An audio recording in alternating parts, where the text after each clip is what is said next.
Fakta baru terungkap dari kasus pembunuhan sadis disertai perampokan yang menimpa Karim, yang jasadnya ditemukan secara mengenaskan di kediamannya di Dusun 2, Desa Sendah Mukti, Kecamatan Pulau Rimau, Kabupaten Banyuasin. Dari informasi yang diterima dari Saida, yang merupakan istri korban dari Karim, sudah lama tidak tinggal serumah, di mana Saida dan Karim kerap kali ribut, sehingga akhirnya pada Februari lalu Saida bersama anaknya memilih menetap di kota Palembang. Bahkan semenjak pisah ranjang, Saida sudah melakukan pengajuan perceraian dengan korban Karim. Hal itu dibenarkan oleh Kapolsek Pulau Rimau AKP Safarudin, jika antara korban dan Saida istrinya sudah 3 bulan pisah.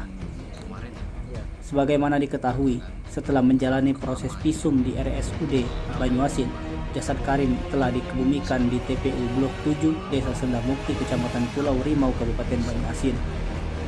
Direktur RSUD Banyuasin, Dr. Ari Pauta, mengatakan pihaknya telah melakukan visum terhadap korban. Seperti diberitakan sebelumnya, pihak kepolisian mengungkap jika pelaku pembunuhan diduga kuat dari tamu Karim, Tauke Sawit.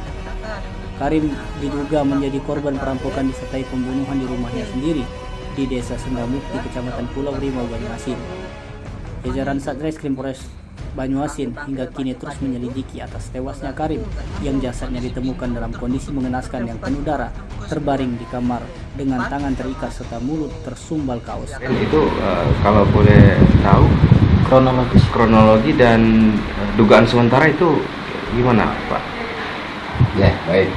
Salam untuk kita semua yang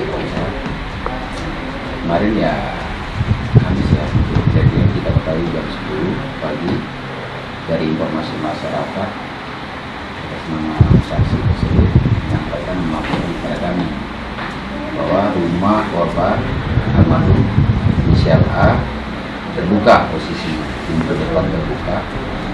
Setelah masuk, dia melihat korban sudah tergeletak dalam posisi tangan diikat, disempal atau disumpal pakai kain, kepala bagian belakang berdarah, dan diduganya sudah meninggal dunia. Akhirnya dia melapor ke Kades dan ke polisi. Untuk sementara ini bisa dikatakan itu penyebabnya karena apa? Tim Liputan Sumsel TV melaporkan.